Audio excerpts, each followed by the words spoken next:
Subscribe this channel for more updates.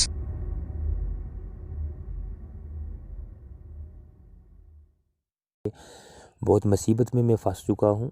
मैं दिन रात ड्यूटी करता हूँ डिस्ट्रिक्ट रजौरी और तहसील कोटरंका में मैं रहता हूँ। ड्यूटी करता हूँ दिन रात मगर मेहनत से, और जब पैसे की बारी आती है तो गवर्नमेंट बोलती है पैसा है ही नहीं।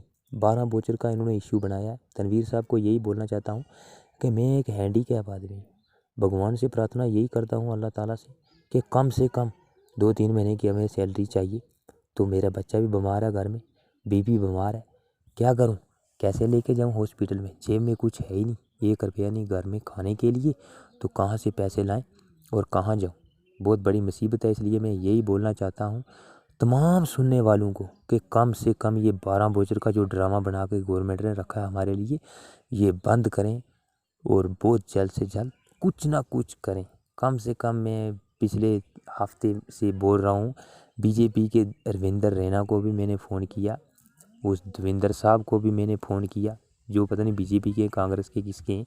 मैंने उनको बोला 2-3 बार बहुत मुसीबत से कि कम से कम हमारा मसला जो 12 वोचर का है वो जल्द से जल्द बंद करें, क्योंकि हमने कम से कम इस डिपार्टमेंट में अपने 10-15 साल दे दिए हैं। तो अब हम कौन से खड्डे में जाएं और किस खड्डे में दफन होके मरे कुत्ते की मौत। सर यही मैं रिक्वेस्ट करना चाहता हूँ कि जल्द से जल्द तनवीर साहब को भी बोलता हूँ कि अगर 12 वोचर का मसला कम से कम क्या है, कम से कम हमारे जेई जो भी हैं वो ऊपर से हमको बोलते हैं अगर काम नहीं किया तो हम आपको नौकरी से बाहर निकाल देते। वो नौकरी देखो, काहे की नौकरी, जहाँ पे 5-6 महीने के बाद एक तनख्वाह मिलती थी, वो भी अब 12 वोचर का इशू बना के रखा है इन्होंने। मैं यही बोलना चाहता हूँ, एक्सचेंज की नौकरी यहाँ पर तनख्वाह पता कितनी है? हमारे एक्सचेंज की तनख्वाह 80-90 हज़ार रुपये, जेई साहब की तनख्वाह 80-90 हज़ार रुपये, और सुपरवाइजर की तनख्वाह 80-90 हज़ार रुपये, 50 हज़ार तो फीटर की है, और उनके दाड़े भी हमारे सिर पे बहुत ज़्यादा है। इसलिए मैं यही बोलना चाहता हूँ कि घर में बीवी बीमार है, ऊपर वाले के हिसाब से भगवान आपका भला करे, गवर्नमेंट का भी भला करे, और ये कोरोना वायरस का भी सफ़ा हो जाए, यही मैं प्रार्थना करता हूँ। मगर हमारी सैलरी का कुछ करो, नहीं तो हम भूखे मर जाएंगे। कोरोना वायरस की बात करते हो, कोरोना वायरस तो हमको पहले ही लग चुका है, मगर ऊपर से सैलरी भी नहीं आई तो हम फिर भी मरेंगे कुत्ते की मौत। इसलिए मैं यही बोलना चाहता हूँ, प्रार्थना करता हूँ ऊपर वाले से कि जल्द से जल्द तनवीर साहब को ये मेरी रिकॉर्डिंग पहुँचे और वो जल्द से जल्द इस मसले को हल करवाएं। क्यों कि हमने पहले भी तनख्वाह ली, जब पहले 10-12 तनख्वाहें हमने ले ली हैं, पहले जेब में डालते थे ये 500-500 रुपया, जब हम 2005 से लगे थे उस वक्त भी हम तनख्वाह लेते थे। अब 12 वोचर का मसला तो नहीं है, ये सभी गुंडे लोग के खाने के लिए इन्होंने हमारे मसले को दबाकर ये 12 वोचर का इशू बनाकर रखा है। सबसे बड़ी गुंडागर्दी इस जम्मू कश्मीर में चल रही है और हम गरीब लोग मर गए, ऐसे मर रहे हैं तड़फ तड़फ के।